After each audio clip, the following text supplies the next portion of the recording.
This is Essential. This is Essential Audio. Hey, this is Sanjib, Kalita, Editor-in-Chief at Money 2020. And I'm Scarlett Sieber, the Senior Editor here, also known as Sanjib's blonder half. But since we're on a podcast, I'm blonde as well.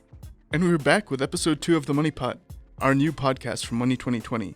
Last time, we spoke about a new business model that was being used to focus on creating large-scale, highly personalized service. Today, we are furthering that story, looking at ways that we can change the customer journey. Journey is a good analogy. You want to get from your starting point to your destination. You want the destination to be impactful and maybe even fun. You want the path to be convenient and seamless. Finally, you want this to be realistic and executable. So, what you are saying is that when you get a customer to try a new experience, you should obviously make sure the product really works and is ready for that customer to download. The value of the product should feel evident and maybe even surprisingly good. And you should make sure that the identification process is planned out and not frustrating. If you don't, they will quit halfway through and they won't go anywhere with you. And in fact, according to Deloitte, 38% of customers drop out of the onboarding process because of frustration with the serious amount of paper or the overwhelming volume of information required. That's a great stat. You want everyone to be safe and simpatico, but you also want them to enjoy themselves. So I spoke to two founders this week about these ideas. Rodger Desai, CEO of Payfone, and Jason Wilk, CEO of Dave. Both of them have strong opinions about what a customer journey means to a brand. Rodger puts it in this way. There's this constant balance and trade-off between trying to create great experiences, but also trying to keep people safe, keep institutions safe, as well as protect privacy. And I think this is a constant tug of war that results in very bad experiences because you're trying to solve so many things at once. But I think the more important thing is the brands that get this right. I think there's a direct correlation to the market share and how they grow. In some ways, if you can make your trust gap lower, you're increasing the amount of folks that do business with you. To us, it's even one of the KPIs that will kind of define the next Fortune 500. He mentioned a trust gap. What did he mean by that? Well, when you mix money and technology, people get extra concerned about their identity. One of the primary missions of all financial institutions is to keep your money safe. We even look for banks to be FDIC insured. In other words, government insured, as proof that the financial institutions can be trusted with their customers' money. This is important, as we saw what happened with Robinhood's checking accounts late last year in December that were not FDIC insured and the initial blowback that they got from the ecosystem. And online fraud has actually grown by 9.3% in the last year. Switching to EMV a couple of years ago reduced a lot of in-person fraud in the United States. But that's shifted fraudster focus to digital transactions, and specifically new digital account opening. Banks stopped over $17 billion in online fraud last year, but it still cost them over $2.2 billion. Everyone in the system is working to make it safer, but there have been some significant breaches. But while customers want to feel like their information is secure, they don't want a lot of hassle when trying a new service. Knowing the risk makes it understandable why institutions err on the side of caution and deny legitimate customers or make the identity process much more difficult. And that sense of interrogating the customer is one of the ways that creates that trust gap. We see a gap between 30 and 40, sometimes even 50% between where the truth is and the kind of reality. To us, 98% of all transactions should get green lit if you had kind of perfect algorithms, but that's not where we are today. So although the numbers of fraud are huge, they're actually a very small number of the total transactions. And when you make a customer feel interrogated just to use an app on their phone, then in many instances, the product becomes too painful to use. But that relationship and the experience is often the biggest complaint by many customers, especially those going through an emergency. Banks make a big deal about loyalty, but some customers feel that loyalty doesn't go both ways.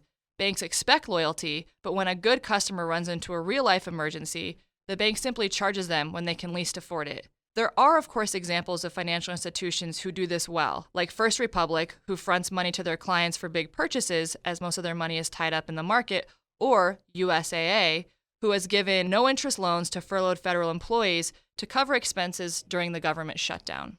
Jason Wilk described why this is such a pain point. Overdraft being a $34 billion a year industry, we knew that that was a huge pain point for customers, but also it was causing banks to have a much lower NPS than they ever had in the past. An NPS is a Net Promoter Score, which measures customer service and predicts business growth. So how do brands build trust? What approaches do they take to keep a balance between security versus ease and loyalty versus abuse? There are many approaches to that problem. Both Rodger and Jason had different approaches and, like most founders, saw an opportunity in the problem. Jason's team decided on a very practical approach. Well, Dave is unique in that we work with 14,000 banks to help people improve their existing bank relationship. So we have a very unique approach to this try before you buy. That makes sense. Let people try the product first and get a feel for it. Then they can start adopting other services through it and build trust slowly. They also got down to the real basics for their customers. Change people's financial health by building products that banks won't. And we felt that one key piece that banks will never do for you is help you find more income. They decided to help their customers find more income by creating a marketplace for jobs, focusing on the gig economy, with the ability to apply for them directly within the app.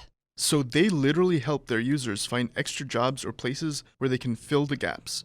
Why is that the job of a bank? Good question, and it really depends on what you believe is the role of a bank or a financial institution at large. If they are just there to keep your money secure, it isn't their job. If it is part of their mission to help your financial health, well, then it definitely fits into that mission. So if Jason and his team took very practical approaches to the problem, what did Rodger do?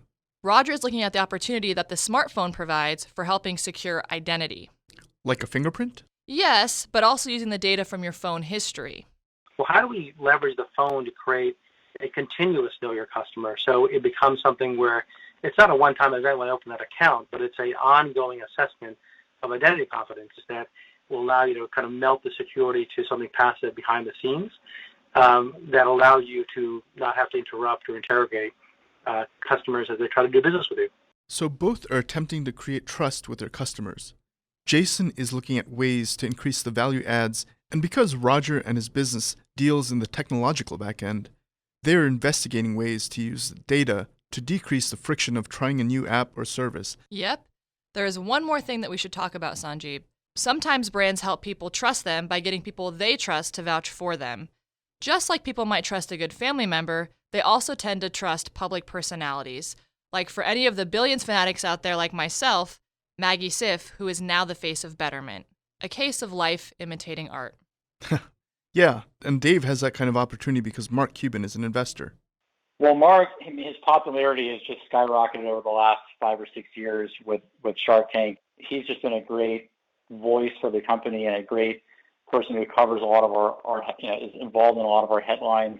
So while Mark's investment in Jason predated his more recent popularity, he's able to vouch for the product, and people trust his perspective as an investor. So trust is earned, but is also transitive.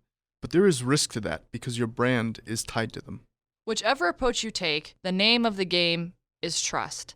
That has been the advantage that more established banks have had over the neobanks. But all of this shows that the elements of trust are shifting, and that banks can no longer just do one or the other. It will have to be a combination of several approaches, and the neobanks are willing to try for that. Jason Wilk thinks that these value adds and the increasing abilities will make the difference in the end. I think we're going to look back in 50 years and look at this decade as the first part of the real disruptions of the major retail banks. I know they don't quite take the smaller challenges seriously yet, but there really is going to be a shift, we believe, to really start seeing people crop up in this space that are taking market share. So, to wrap up, customers who are putting your product into something as personal as their phone want you to know who they are, verify them painlessly, keep them secure, and make it easy to use. And that is what makes it a good customer journey. Speaking of amazing customer journeys, we should probably mention that Money 2020 USA is in Las Vegas on October 27th through the 30th. Both of our guests today will be there, along with many other amazing speakers. Register today at money2020.com. And join us on the MoneyPot again in 2 weeks when we talk about interoperable tech. I get to delve into blockchain with Marwan Forsley of Veeam. Looking forward to that geek out. Hashtag nerds rule the world. We want to thank Jason Wilk of Dave and Rodger Desai of Payfone for talking to us for this episode. Thank you to our producers, Roland Bodenham and Rachel Morrissey, and to our team, Sabina Osorio, Melissa Miller, Keisha Allison, and Monique Ruffbell. And don't forget to subscribe to the MoneyPot from Money 2020 wherever you find your podcasts.